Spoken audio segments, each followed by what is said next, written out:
kama kanisa haiwezekani sisi wenyewe tukachukia, kwamba sisi wenyewe tusipendane wala tusijaliane. Haleluya! Bwana Yesu asifiwe sana. Bwana Yesu asifiwe sana.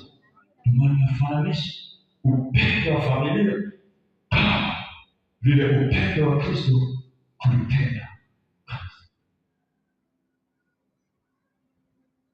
Haleluya!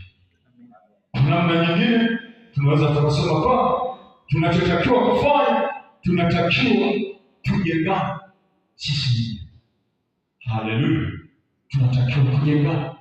Napokuwa natokea tatizo ya kwamba kuonekana tofauti, basi tuombe kujengana, tuombe na kutiana. Timu mwenzako,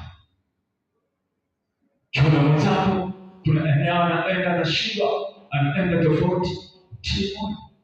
Bwana Yesu asifiwe sana. Timu mjenge nafasi hiyo, mjenge kila moyo. Bwana Yesu asifiwe sana. Haleluya.